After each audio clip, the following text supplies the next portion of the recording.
Arrogance and stupidity all in the same package. How efficient of you.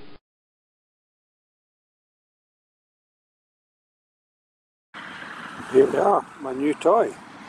My new ride for this year and many years to come. The Yamaha Super Tenere. Let's give you an overview. Tenere headlamps, auxiliary lights I should say.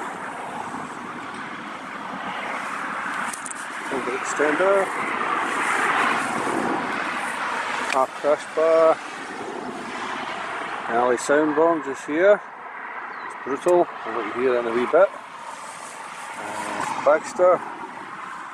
I've bought the tank bag, I'm just trying it out today, that's why it's on. Beautiful. Came with the top box as well. So very good. There's supposed to be brake lights on here, but they're not working, so it's not the end of the world obviously. Brake lights, but yeah. We have a Shimura end can, which sounds amazing. It's K&M filter in it as well, and I'll let you hear it in a second. Lovely though, eh? So nice to ride. We're going to go on so many journeys together. This is the first real day out. So. Here we go, let's hear it.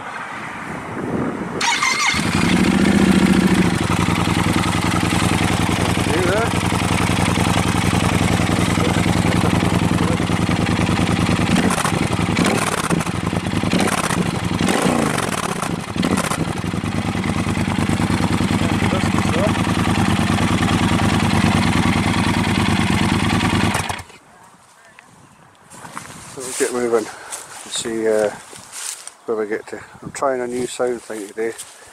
There's a condom in here.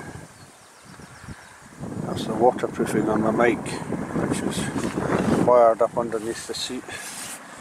This is just temporary, just while I test it. It goes into the thing in here, so into the tank bag. We'll see. Anyway, let's go.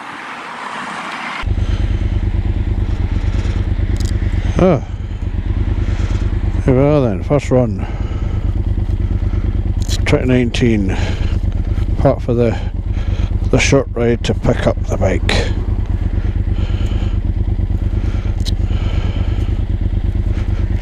Slightly different camera mount, you notice, it's up here. The reason for that, I'm going to later, let's just get rolling.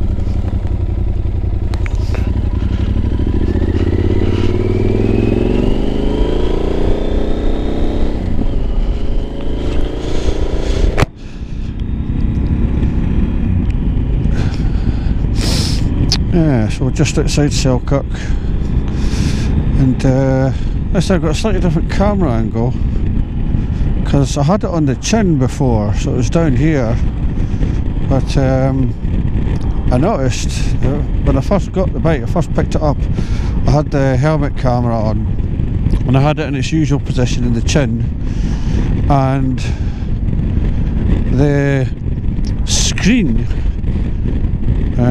really intruded on the view you got, and that was it. The screen was that was when the screen was at its lowest setting.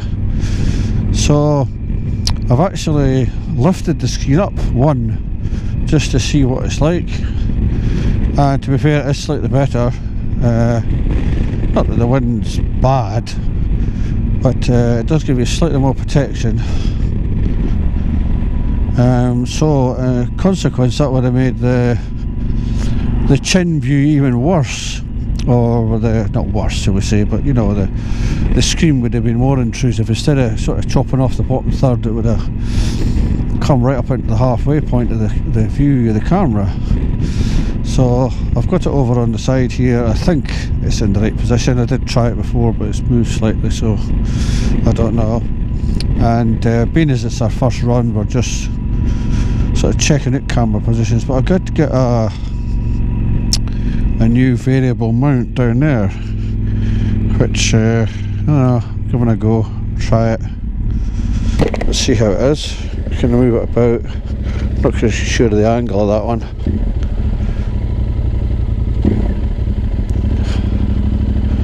So we'll see what happens with that.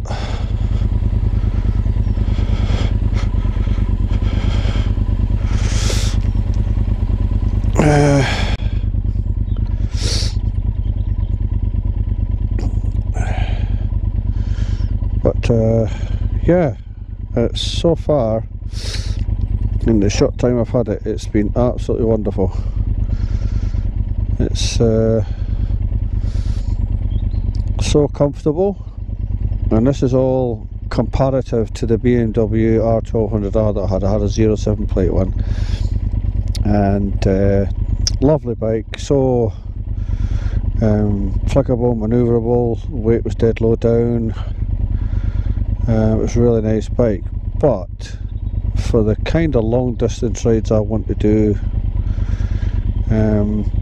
was not the best choice. I mean, I'd bought a sort of touring screen for it, and I done 2 iron butt runs, 2 1,000 milers, and attempted a 1,500 miler and failed. So I'm hoping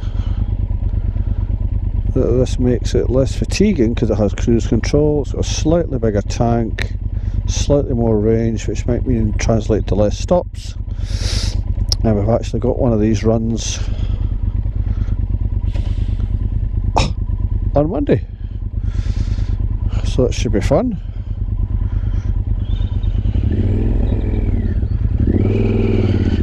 So this is just a little run to get used to it before I end up sitting on the thing for 24 hours.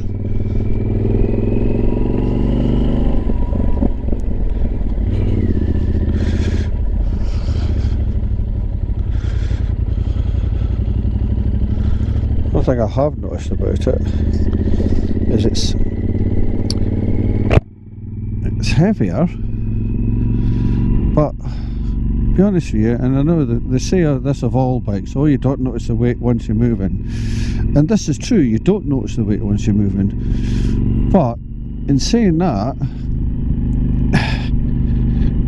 it's not just, oh, the weight disappears once you're moving, it just feels so well balanced. When it comes to slow riding, like a lot of riders, that's probably a weak point.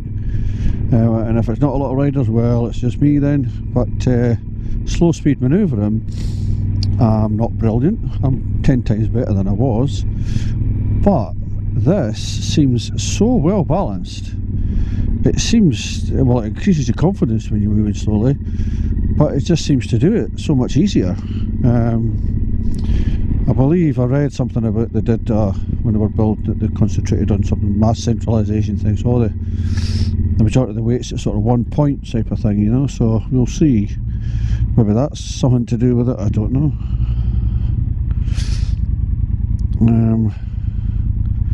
But it's definitely much more confidence inspiring when moving slowly.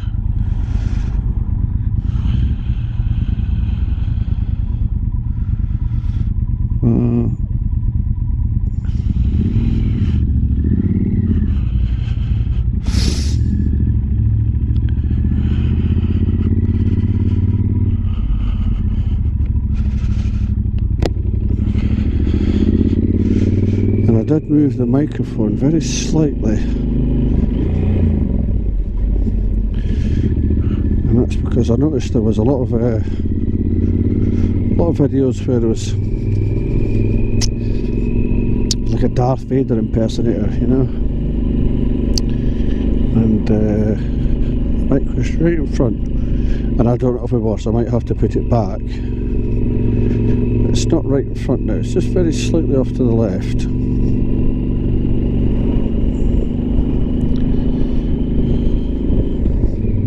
Which I'm hoping will still give us the sound that we need,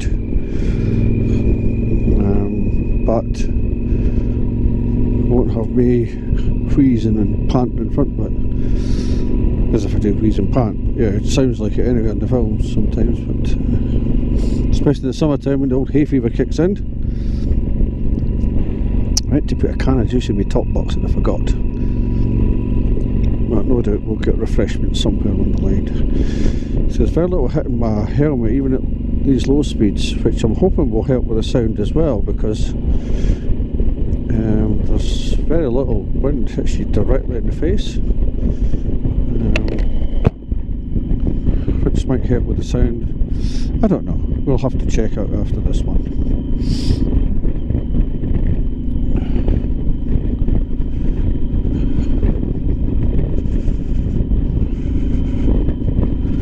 Stevie.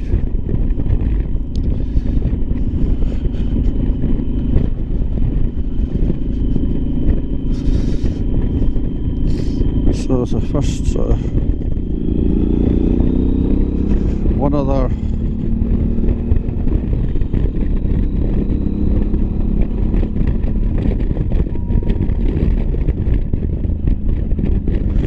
thing that this bike has got, which will make it an absolute joy for long distance runs, is cruise control, believe it or not. So wow, cruise control, who'd have thought?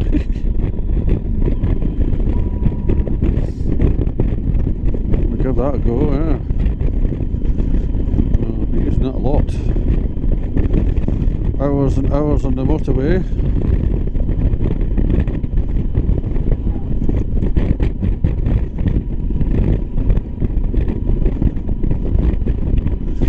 I'm going to take a run down towards Alston. I'll see how the time goes.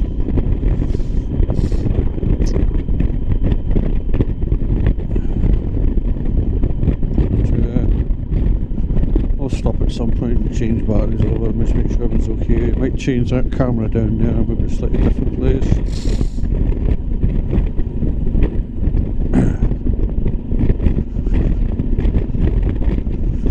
I'm undecided on some of the mounts, but we'll see, we'll play about with it. In some respects, right now, camera mounts are not important. Just get time on the bike ready for this long run. Very nice, it's lovely.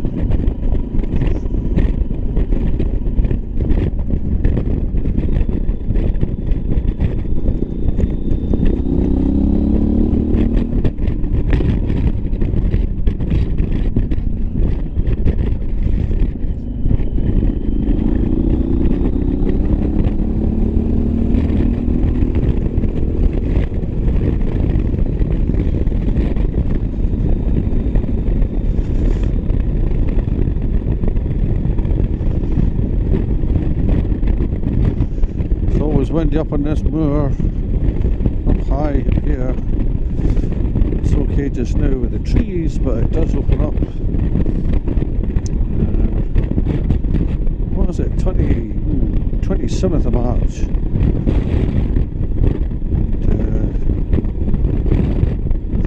Wind.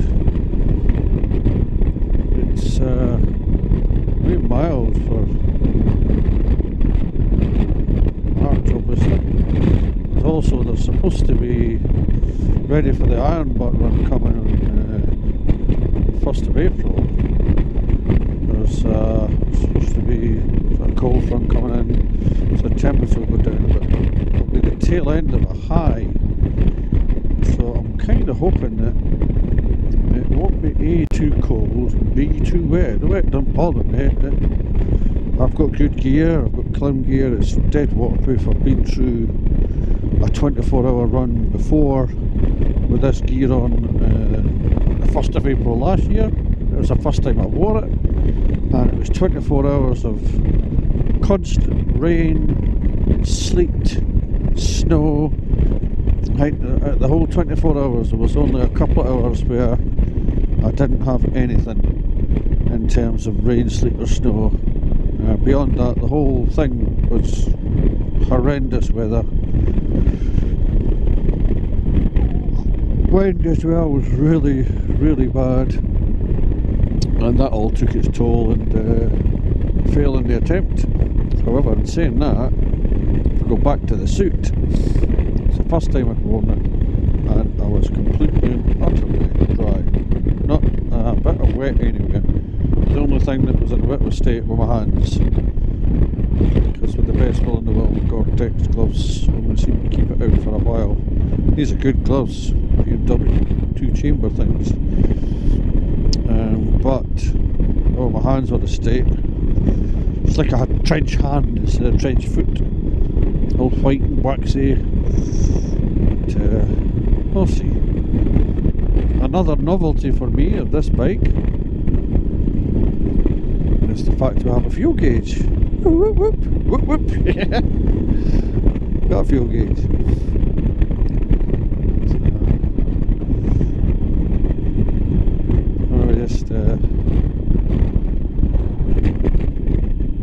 I went on the forums literally just after I bought the bike, because I knew that I was going to have another go at this fool's gold. I'll explain what it is in a minute. But I went onto the forums to see what the range, because it's a 23 litre tank, and you know, I don't know if that's topping it up to the brim. You might get another litre in it, I don't know. But either way, it's a 23 litre tank, and I heard it's got a range of 230, something like that. I used to plan on 200-mile legs with the BMW R12R, because anywhere between 180 and 200, I had to do it on the odometer, and it was okay. I mean, I got 214 once, so I was really sucking fumes. No, it's a big tank, a 23 litre tank, I think it was, 22, something like that. But I heard this could push 230, so I went on the forums and I sort of asked about the range and stuff like that, and there was obviously another couple of iron butters on there as well. But there seemed to be a bit of a thought that 230 is not, well, first of all, as long as you kept it at sort of 75 and below, as soon as you went up to above 75 and you got towards the 75 and the 80s, you were sucking fumes real quick. It seemed to be the general consensus seemed to see if you kept your speed reasonable,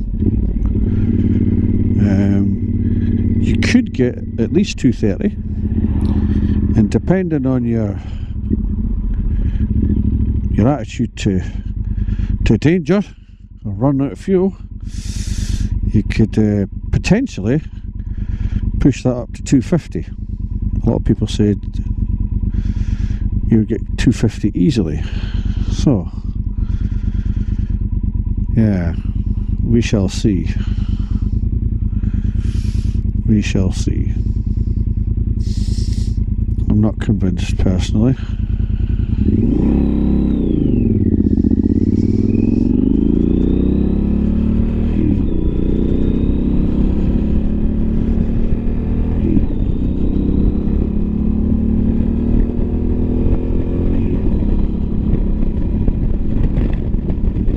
Oh, tar, love the smell of tar.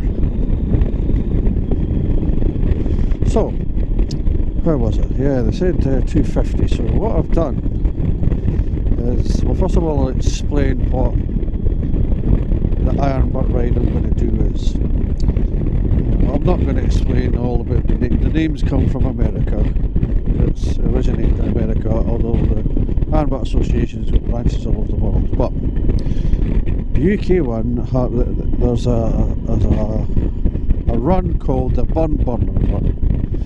Now, Bun Burner Run is 1,500 miles in 36 hours. Now, Bun Burner Gold is 1,500 miles in 24 hours. And Fool's Gold is an adaptation of Bun Burner Gold, and it's 1,500 miles in 24 hours. But it all must be completed within the 1st of April. April Fool's Day, hence Fool's Gold. So, I tried it last year and failed. Combination of roadworks, but mostly weather. Just I was done. And safety's paramount, so being frozen to death, I wasn't concentrating. So that, I probably wasn't going to hit the time because of roadworks that caused a problem. And I think there was one navigational error which added on 10 or 12 miles, 20 minutes or something like that. But anyway, cut a long story short, failed.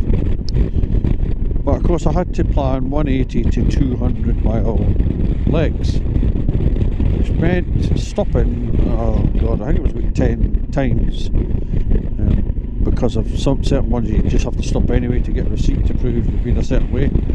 So this time I've planned 230 mile legs, 230-ish mile legs, but there is one leg that is 258 miles. Now, 258 miles. Whoosh. People say you get 250. So I've got two options. I don't want to stop on that leg if I can avoid it. But what can I do? If I stop again, well, that's another period of time lost, you know, receipts, filling in paperwork and God knows whatever. So you lose time when you stops, so you need to try and minimise the stops. So what I've got a choice of doing is one of two things. I bought a 1.5 litre fuel bottle, so I worked out that 1.5 litres would give me between sort of 11 and 18 miles. That's about the most I could get it. 11 and 15 miles at the fuel usage rate type of thing. Or I take the and I think that'll be touch and go, because the idea I can just pull in. I don't need to reseat it or anything like that. Just pull in 2 seconds, poof, into the tank, back on the road, and away we go.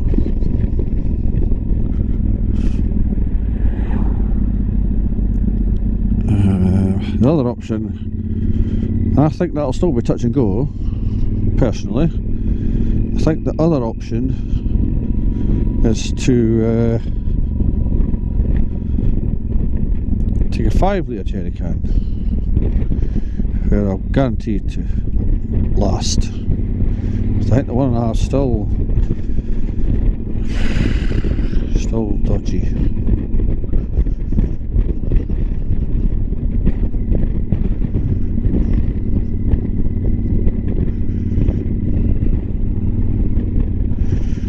Quite a heated grip, I think, actually.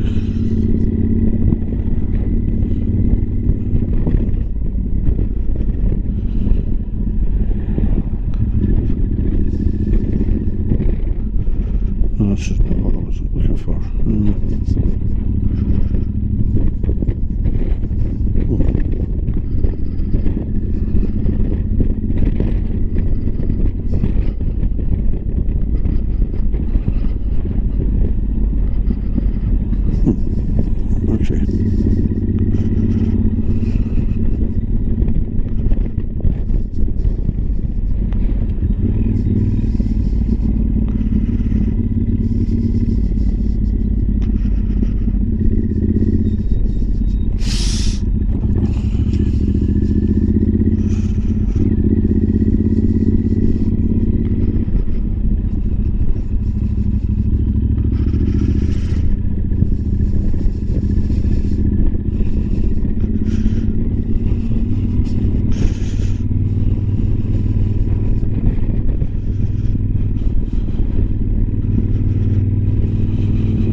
Just go into Sainsbury's here, actually.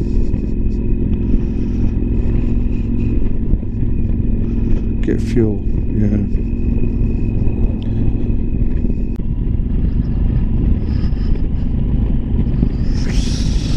So, just filled up, and we've got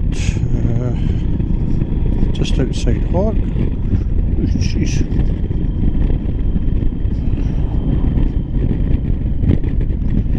I think he overcooked the bend.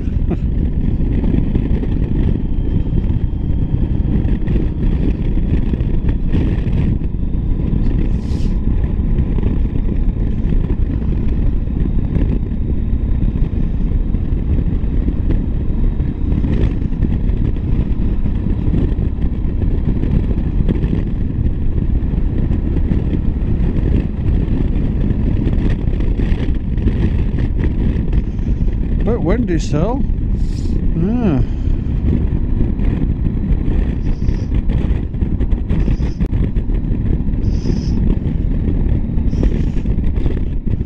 So the Fool's Gold run in a week's time, not a week's time, 3-4 days. There's a number of people doing it throughout the country, obviously.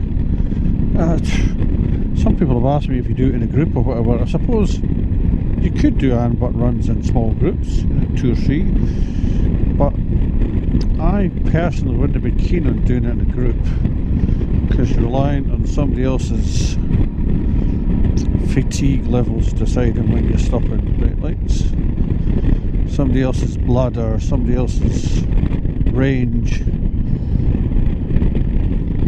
I'd rather just trust me on that. But in saying that, there are a number of people who have put their heads over the parapet and say they're having a go on that day, all starting from different points, obviously, but because I hate to say the word, because of Brexit, and it was all due to happen on Friday, it's been delayed. A couple of weeks ago, we started some chatter on the forums about you know, the Operation Stack on the M20. It's where all the lorries get stacked up ready to go to the Channel ports if there's hold up, so they close the entire southbound carriageway of the motorway and stack lorries on it basically, and use it as a parking lot for lorries while they wait their turn to go onto the ferry if there's passport checks introduced and everything like that. So there was some discussion about we need to avoid that, you know. So cut a long story short, one of the more experienced Iron Butt UK guys suggested something that I was considering, but I didn't quite know how far to push it. But he suggested pushing down into Cornwall to make up the miles that you'd lose going down into Kent. And I was looking at that, but I didn't quite know how far to go and where to go. And he mentioned a place, and I looked at it and adjusted the route and stuff like that. And he also suggested getting that route verified by the people who will actually verify your route, which they will kindly do to make sure you're not wasting your time right for the off. So they did do that, and it came back as being okay. So that being the case, that was the route set, and that's us, good to go. So the route, I'll have to leave home on Sunday night at about 10:30. It's about an hour's run. My start point is in Perth. This is 99% of this is a pre-prescribed route that will guarantee you the mileage. And being as Fool's Gold as a particular, even the president, President IBA UK, he reckons it's one of the harder ones. By no means the hardest, but it's one of the harder ones to complete. And the time frames with the traffic and roadworks and God knows whatever. Plus you don't have a choice of times to set off in order to minimise the traffic disruptions. So I'll set off from Perth following the pre-prescribed route, and what I'll do is I'll have to leave at I'll leave about 10:30, take me about an hour to get there. That means I'll have about 30 minutes before I go, something like that. So just top the tank up, chill a little bit, and then at the stroke of midnight have my Mars bar in hand for my receipt.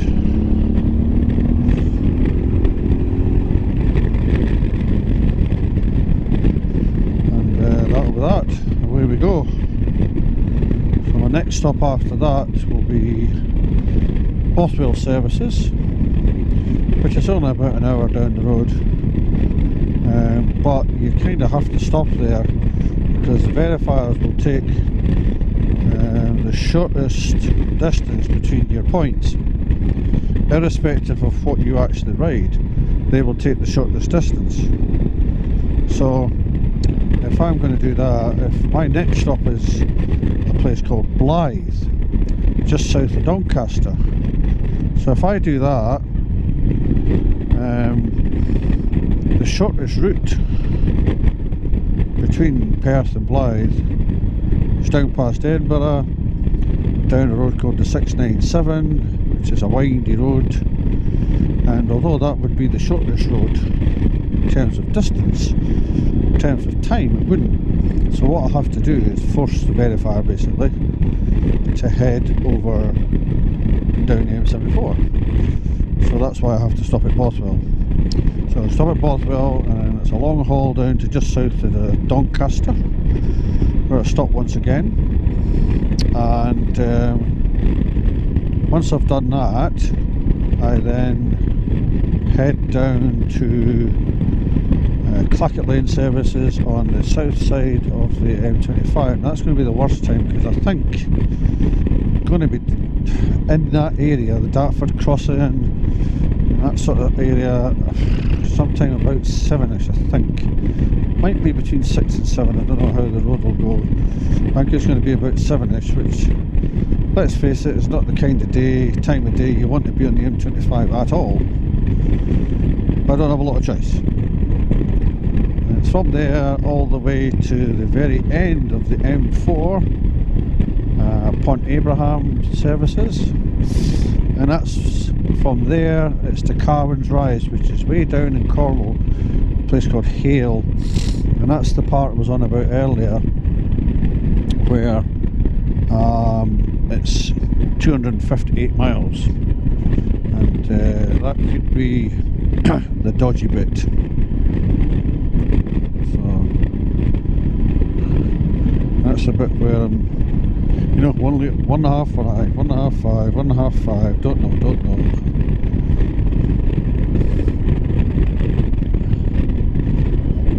But this is positively dreamy. Positively dreamy.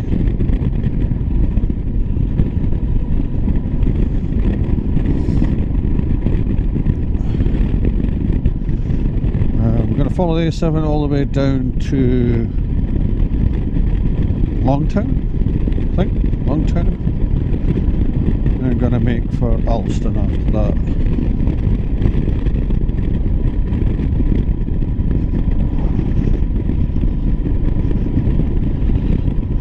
I'm actually swithering whether to come back up on the M6 a little bit, just to kind of see where we are in terms of cruise control, wind, etc, etc.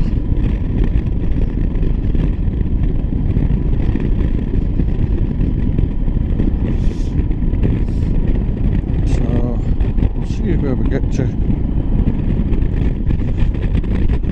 make a decision. I might come windy roads and back up to 68. Might just do that.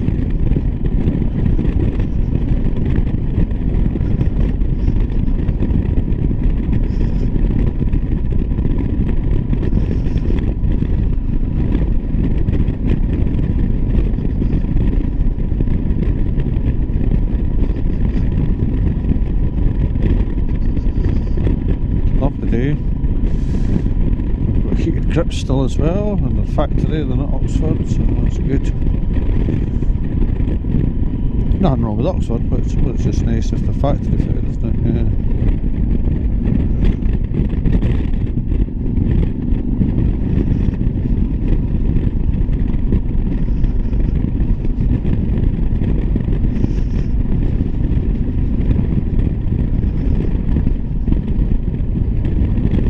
Funny shaped mirrors, but they're actually quite effective.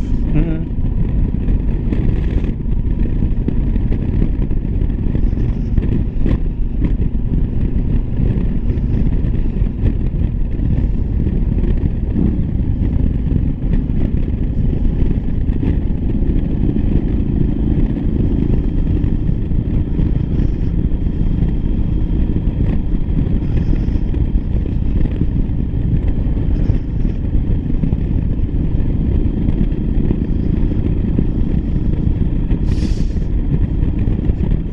So even with earplugs in, I can still hear that exhaust a little bit. It's gorgeous. I hope my sound trial's working well.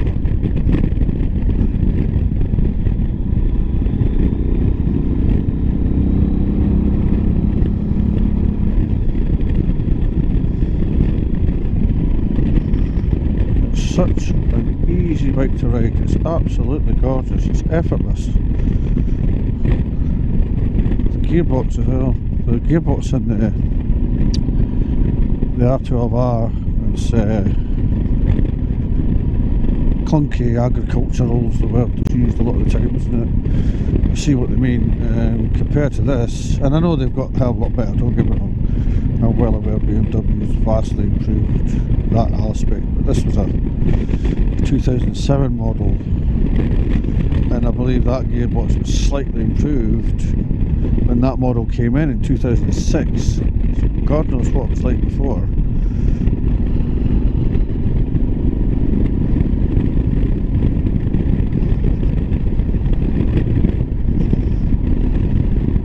I love this road, it's absolutely wonderful. It's always nice views. I'm hoping the sound's okay.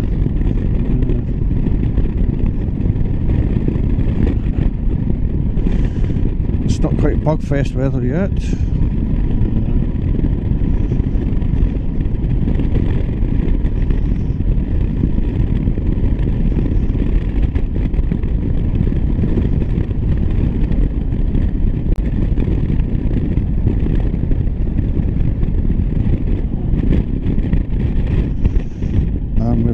Oh, I just thought I'd mention that, yeah, we've got Michelin Road 5s.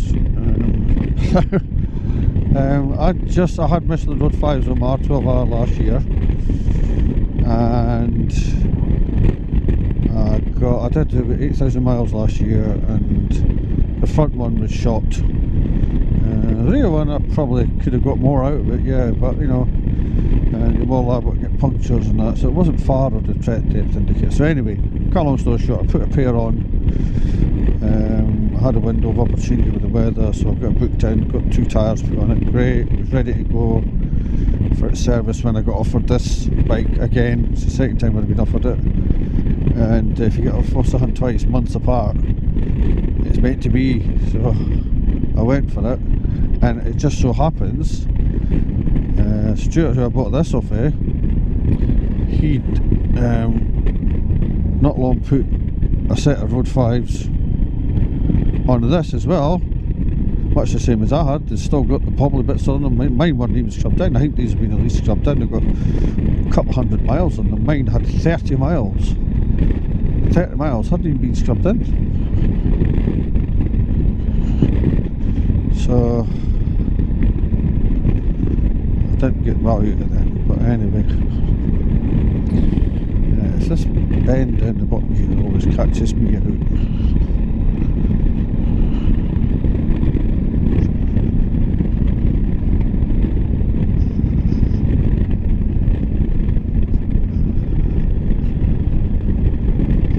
So this one is the next one, I think, isn't it? Not this particular one.